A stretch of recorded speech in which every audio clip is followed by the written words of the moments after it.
This is video 2 in the chapter 1 lecture series, and we're going to talk today a little bit about the organization of the body, some of the body's organ systems, and some of the terminology that you'll be expected to know as we work through the year. So this looks like a whole bunch of terminology, so don't panic, but the body is divided up into two basic parts. There's the axial part of the body, which includes the head, neck, and trunk. Trunk is your chest and stomach area. And then there's the appendicular, which just means the parts that stick out from the axial portion, so your arms and your legs, basically. Within the axial portion of the body, there are several cavities. And you can see them all here. I'm just going to name them so you know what they sound like. And we'll talk about each of those cavities when we get to those parts of the body. But the first is the cranial cavity, holds the brain. The second is the oral cavity. You might think of it as the mouth. It holds your teeth and your tongue. The nasal cavity is the empty space within your nose. The orbital cavities are your eye sockets. You'll notice that cavity basically just means open space. It's where there is a hollow cavity or opening within the body. Then we have the middle ear cavities, which is the inside of your ear and your hearing bones. The vertebral cavity is inside the vertebrae of your spine. The thoracic cavity is what you would generally probably think of as the chest. It's divided by your mediastinum, which is a large structure that runs down the center of the chest, kind of parallel to your spine. And then at the base, it is divided by the diaphragm muscle. So that runs side to side across your body and separates your chest, or your thoracic cavity, from your stomach area, or your abdominal cavity. And then below your abdominal cavity is the pelvic cavity. General spaces of the body. And we are not going to spend a ton of time on them right now, but we will talk about them more as we get to each different system with it. So that leads us to organ systems. And we are going to go through these pretty quickly. These are the systems of the body that we'll discuss in more detail. Each system will kind of be its own unit throughout the years, but I just want to make sure we mention them to get you kind of an overview of where we're headed. So the integumentary system, which is a really odd word, but it just basically means all of the outside stuff. We're kind of starting on the outside of the body and working our way in. So skin, hair, nails, etc. There are lots of jobs of the integumentary system.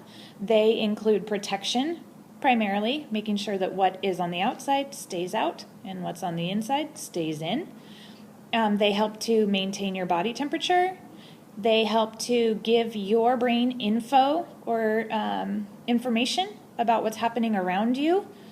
And then there are some things that the integumentary system produces that helps with these other roles. And again, we'll talk more about that as we continue throughout the year. The next system is the musculoskeletal system. This involves two parts, and I bet you can guess what they are based on the word. Right, musculoskeletal. So the musculo part refers to muscles. The skeletal part refers to bones. So they work together to allow movement, to allow structure of the body and shape, to provide heat, and to help your body stay warm. The bones also have some really important roles that you maybe didn't know about. They produce blood cells, which is kind of a curious property that a lot of people don't think about, and they are involved in storage.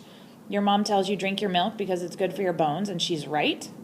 Your bones store a bunch of minerals and other compounds that your body needs for lots of other jobs. And we'll talk more about that when we get there. The next system, actually I'm going to include two here because they're sort of similar. The nervous system involves your brain, spinal cord, nerves, all of those parts, and its main job is to communicate what's happening around you and inside of you. So it detects changes, it detects information, and then it tells the brain, and the brain can respond. That's really it. It's a really huge job that sounds pretty simple. The endocrine system is a similar type of function. The endocrine system involves tons of parts, all of these different body parts that you have maybe never even heard of. So we'll talk a lot more about these, but their job is also to communicate, but rather than communicating through nerves and electrical impulses, which is how the nervous system works, the endocrine system works through strictly communicating via chemicals. So there's a lot of blood involvement here, and there's a lot of chemistry involvement here.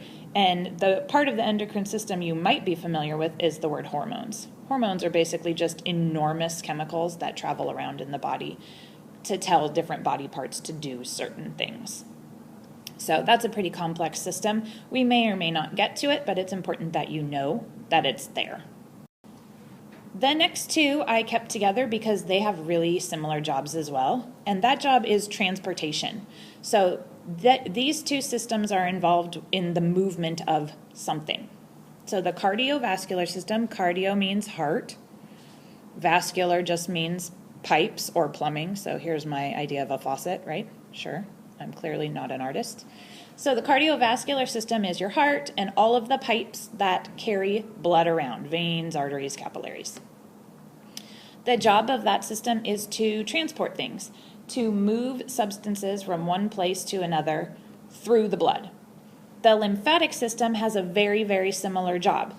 It has pipes that also run right alongside the bloodstream, and it is mostly involved in the movement of water and fluids, as well as cells that help to fight infection. So the lymphatic system is super important in terms of fighting infection, and we'll talk a lot more about that later in the year. The next three systems involve the use of materials from outside the body and the production of waste from those materials.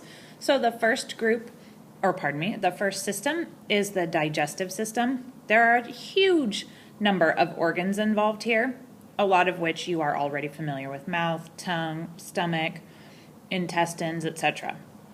The job of those individual organs within the digestive system is just to receive food, break it down, absorb it, and then eventually eliminate anything that can't be useful to the body.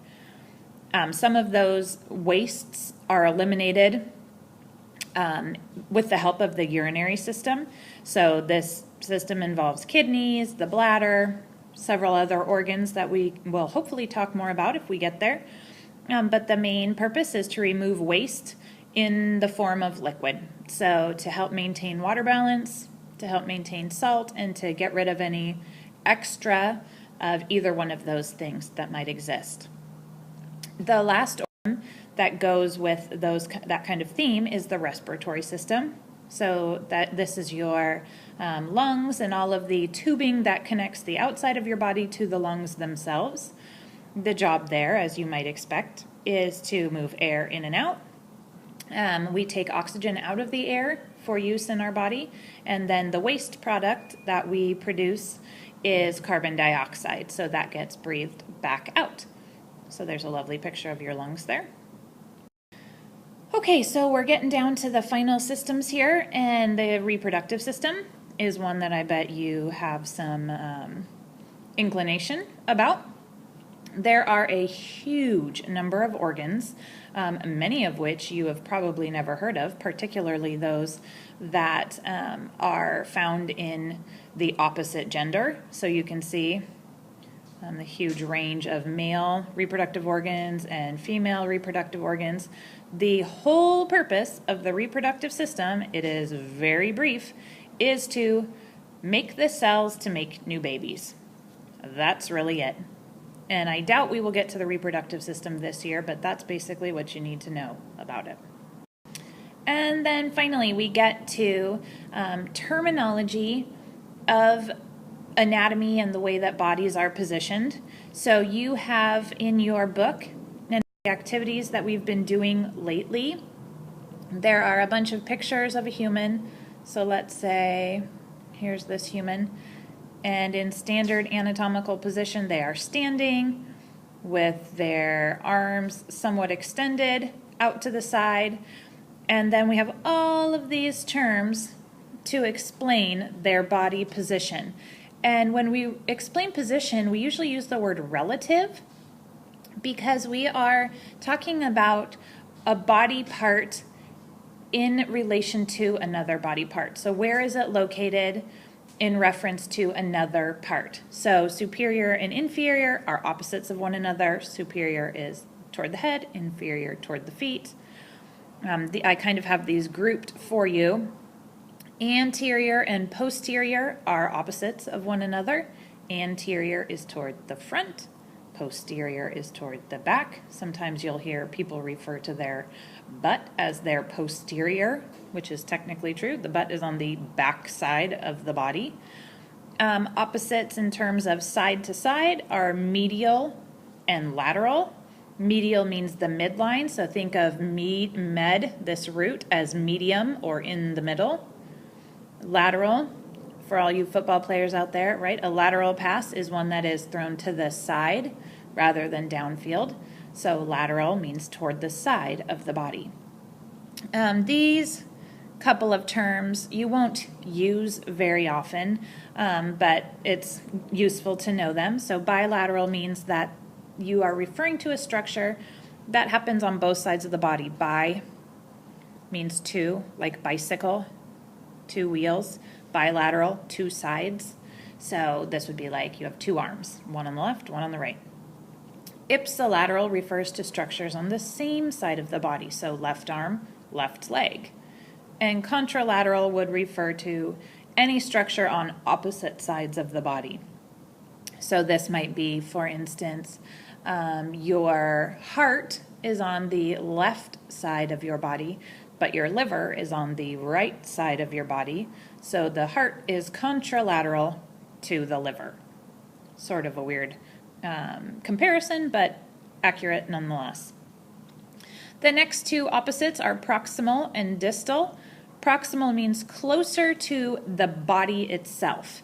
So your arm, or say your elbow, is proximal to the body. The elbow is closer to the body itself than the fingers. The shoulder is proximal to the elbow. So the shoulder is even closer still to the body. And distal is the opposite. So distal means further from the body. So your fingers are distal when compared to the elbow, etc. And the last one is superficial and deep. I bet you all know what superficial means. It just means on the surface or shallow. So superficial on the body means things that are near to the surface of the body, like your skin is superficial. Deep, I bet you know that word as well, means closer to the inside of the body. So deep would be your spine, for instance. It is much deeper in the body than your skin. So those are relative positions.